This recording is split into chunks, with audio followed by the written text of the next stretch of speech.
After studying this module, you shall be able to know the meaning of infrastructure, identify the potential sources of infrastructure financing, understand how infrastructure financing is special and different, evaluate ways of overcoming obstacles in infrastructure financing, analyze the role of institutional investors and private sector in infrastructure financing.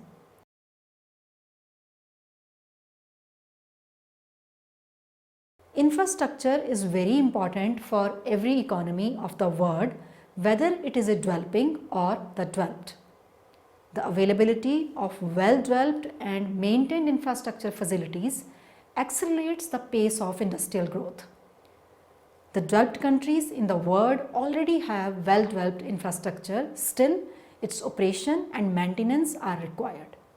These developed nations should also undertake research and development such infrastructure which is ecologically viable and environmentally friendly. Infrastructure means the basic facilities. It includes the basic systems like smooth transportation, good highways, bridges, sewage systems, water supply, telecommunications, electricity generation and its transmission, and distribution and their maintenance and administration, which help the people and the economy to function properly.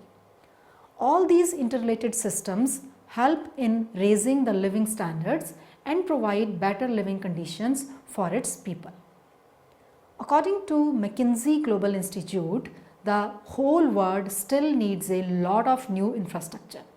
The world needs to spend $57 trillion every year for the next 15 years on infrastructure. This sum is enormous, but there is no dearth of capital to make such an investment. The world has enough resources, and especially now when the focus of both government and private sector is on the need for improving infrastructure. Even institutional investors have started making allocations towards infrastructure sector. Some development finance institutions are also focusing their efforts on the investments in infrastructure. The capital is enough, but it must be properly utilized towards worthy projects, and these projects should be properly evaluated and appraised before committing capital to it. The investors need to be well educated in this area. Now coming to the meaning of infrastructure.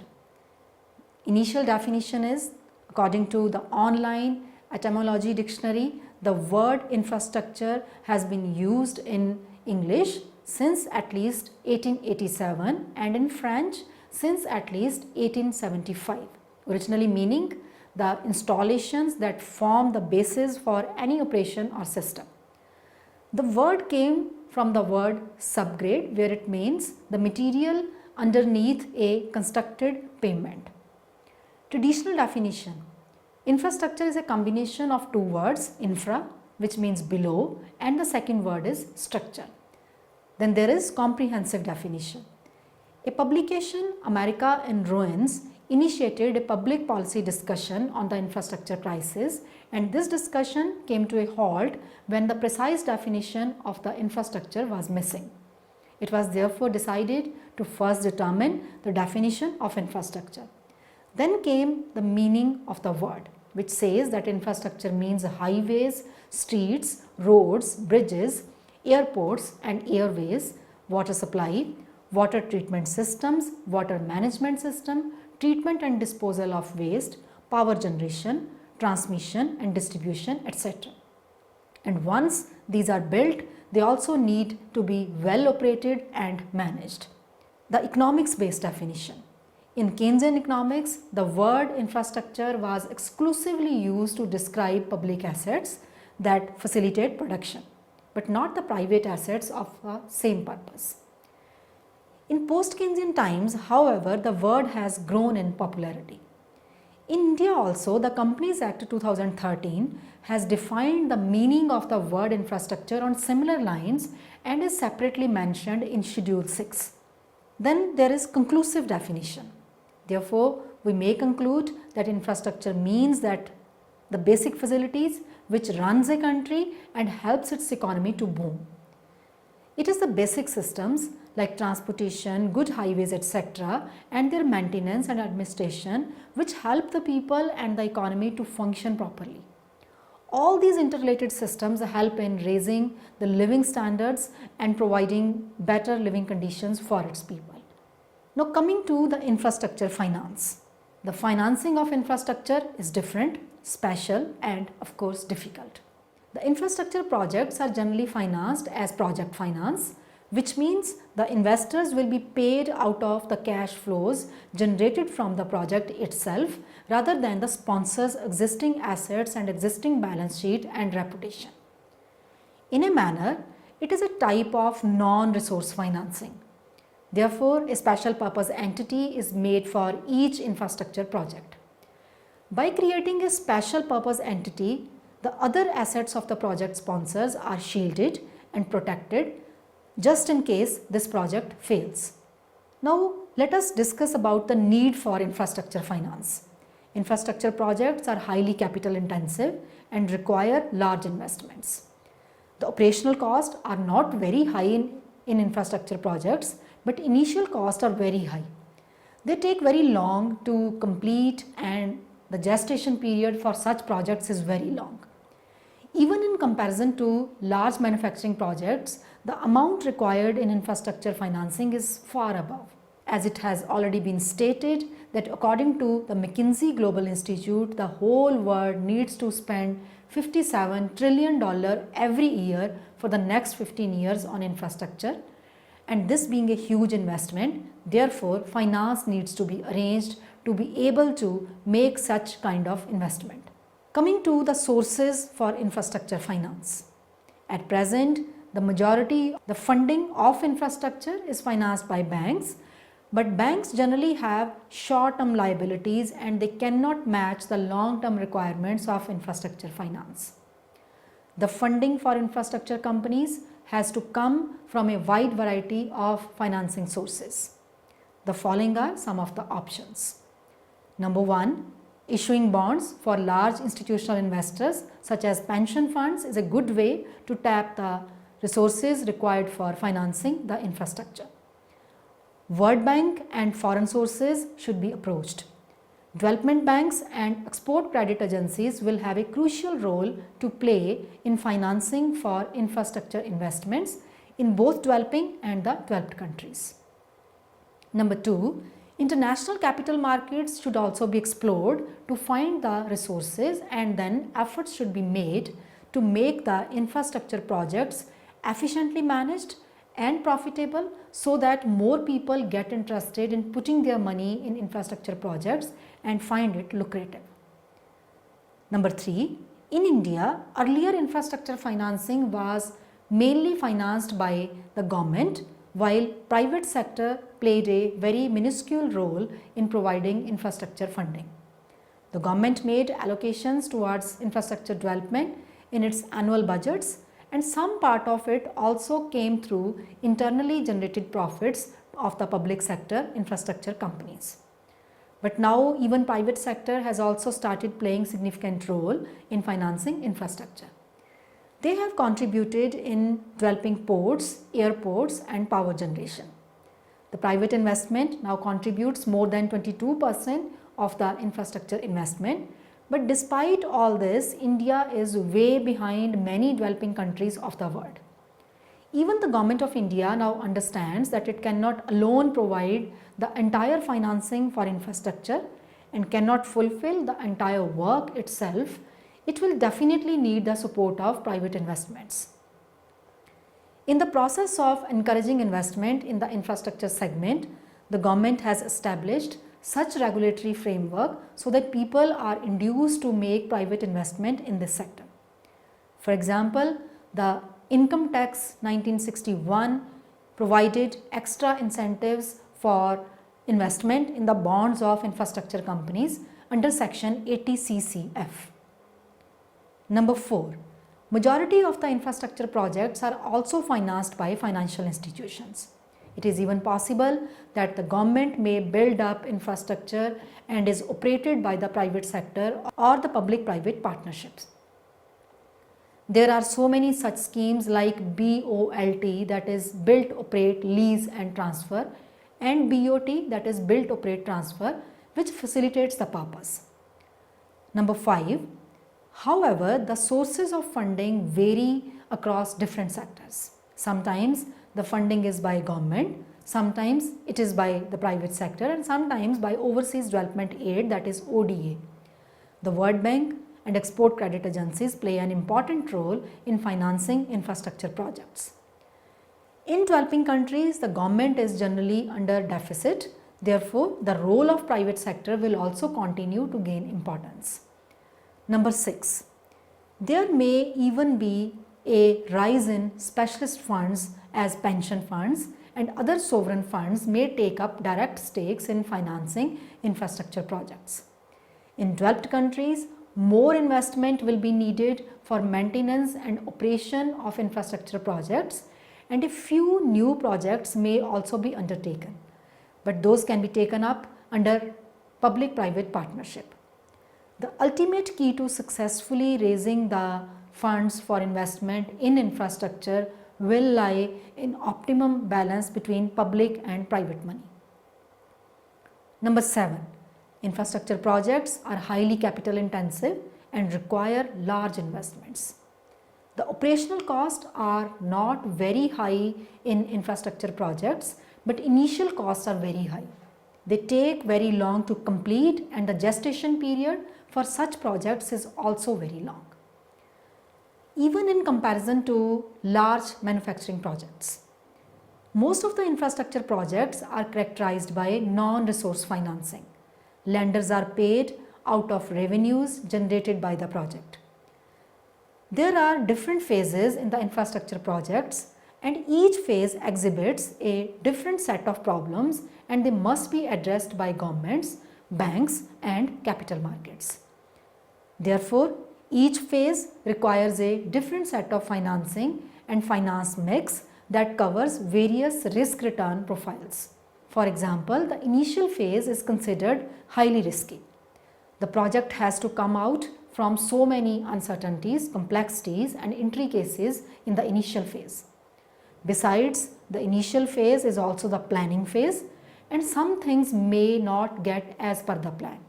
The funding in this phase comes through debt financing. This is costly method of financing, and it must be long enough to surpass the initial phase, as the project cannot start generating inflows immediately after the planning phase. Refinancing will also not be an option in this stage, and it will also be very costly to refinance. Even the default rate is high in this phase. As the phase gets over, there is more stability and the equity ownership is likely. There is scope for public-private partnership. Refinancing becomes a possibility, and the debt providers can seek exit route. Although public funding is comparatively cheaper, and there would be a difference of at least 200 to 300 basis points, but involving private sector means that infrastructure projects are built and operated in an efficient manner, and the efficiency benefit shall far outweigh the extra cost of financing. Now let us discuss about problems in infrastructure financing. There are many issues in case of infrastructure financing. These can be listed here. Number 1, one major problem is that there aren't enough investable projects. There is a lack of investable projects. They are either not properly designed, or contractual arrangements among the various parties is not well defined. In some cases where it is well defined, the arrangements are not appropriate. The risk and return is not shared well amongst the partners. Some partners are taking more incentives than the risk they are taking, and so on. If many large investable projects are well designed and private investment and management is encouraged, there will be more efficiency and better management of infrastructure. Number 2, huge investment is required for a long period, and the returns may also take a lot of time to come. Therefore, private investment will be attracted only if there is stability in the legal and political system of the nation. Private investment can fill the gap that is required in infrastructure financing, but only if the public sector is able to provide such legal and political framework for the private sector. Number 3. The infrastructure demand is likely to grow faster than the output. A McKinsey study has estimated that the share of total infrastructure financing in GDP will need to increase from around 3.8% to 5.8% in 2020 worldwide. This required increase will be more evident in the emerging markets. An analysis for G20 suggests that developing countries will need to invest an additional $1 trillion a year up to 2020 to keep pace with the demands of urbanization and better global integration and connectivity. Developed countries will need to invest in low carbon emitting projects up to 2050. The funding for all this can also be released if government starts privatization of some projects and invest its own funding in more crucial sectors. For example, if investment is required in military infrastructure, and in this case, public investment is the only option and it may take up a large share of public funding available and much may not remain for other sectors.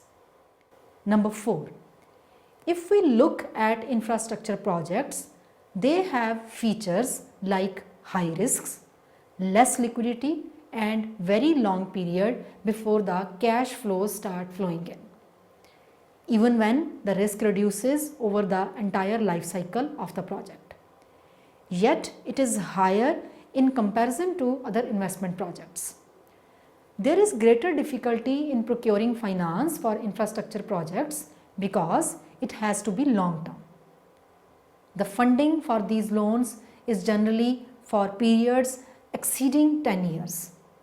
Even if infrastructure endures the period of initial risks, despite that, the cumulative total risk as a whole is very high. In the initial phase, bond financing is not an attractive option, as the investors who would invest in bond financing for a long period is generally pension funds and insurance companies, but they do not like to take much risk, whereas the risk in initial phase is definitely higher and therefore it will definitely cause some defaults where banks can easily restructure finance. However, in the second phase, that is the operational phase, bond financing is a better option. Banks have short-term obligations and they cannot keep holding the assets if these liabilities are to be met. Number 5. In infrastructure or even other sectors, there is a lack of sharing and dissemination of knowledge or information. People are not ready to share the experiences with others and they ignore the benefits of benchmarking. If one nation can share the experience or mistakes made by it with other nations of the world, the resources can be optimally utilized. Everyone learns from his or her own experiences and pays the price for the same mistakes. If the information regarding do's and don'ts is shared, everyone will benefit. Now coming to the means to overcome infrastructure financing problem. Number 1, global approach to infrastructure financing problems. Ways of improving the infrastructure financing is to encourage people to make suggestions and to submit proposals to the government. Brazil and Colombia, the two busiest and promising infrastructure markets in South America, accept such proposals. The Port Authority of New York and New Jersey has invited private investors to share their perspectives on developing the region's infrastructure. Tanzania's government uses delivery labs of public, private and social sector experts to set infrastructure investment plans. Chile has developed a way of evaluating the PPP projects that rewards developers for proposing low-cost solutions to national infrastructure problems. As these approaches become fruitful, the focus of private and public sector to invest in infrastructure sector gains momentum. In order to avail the benefits of infrastructure, it is inevitable for the economy to trace and adopt the means to overcome the problems of infrastructure financing. The following methods are available. Number 1, alternative sources of financing. Infrastructure financing is mainly dominated by the equity financing and bank finance, but if financing for infrastructure is to be dealt, other varied options should also be worked up. There is a requirement to broaden the spectrum of potential sources of infrastructure financing. Number 2 is debt securitization. Debt securitization should be looked as an option to realize the blocked investment of the bank. Other capital market instruments which are more transparent should also be issued. But developing new instruments alone will not help, as the sustained effort of governments and other policymakers are also required to provide an environment which is conducive to making such kind of huge investments and where there is legal and political stability. Number 3, use of credit rating. Another means of improving infrastructure financing is to get the projects rated by good credit rating agencies. The role of credit rating in infrastructure financing cannot be undermined. The ratings given by credit rating agencies help infrastructure projects garner finance and trust of the investors. Number 4, credit enhancement. If there can be credit enhancement in some form like government guarantees or credit insurance, it will become a little easier for the companies to raise funds. Now coming to the benefits of infrastructure finance. The benefits of infrastructure finance should not be measured as sum total of the present value of the inflows, and it will generate, but one must look at the perspectives of social benefits and the momentum it provides to the economy for growth and development. Following are the benefits of infrastructure financing. Number 1, the investors will stand to gain in the long run if there is excellent and fully developed and maintained infrastructure. Number 2, the results and gains of the investment will definitely play a role in returns from other investments, though the figure may not be by itself evident. Number 3, the benefits of infrastructure across different horizons are unmatched. Now let us summarize what we have learned from this module.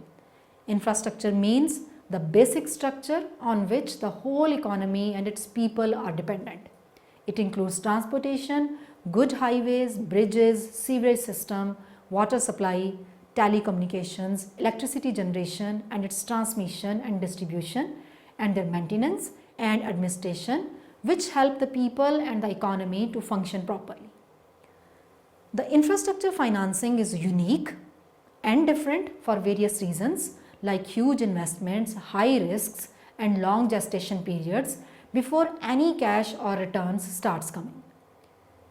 Major sourcing of finance has always been the government, but it is now well understood that private sector will have to play a role in infrastructure financing, as well as the international agencies and the World Bank will have to come forward to support the developing nations of the world. There are some problems associated with infrastructure financing, but with the support of private sector and sharing of information and research findings with one another, the developed nations helping the developing countries with their experience, these problems can be overcome and the world can provide the requisite finance for infrastructure. The benefits of infrastructure are not just the revenues generated from infrastructure projects, but also the atmosphere and support system provided to the other industries and the economy as a whole.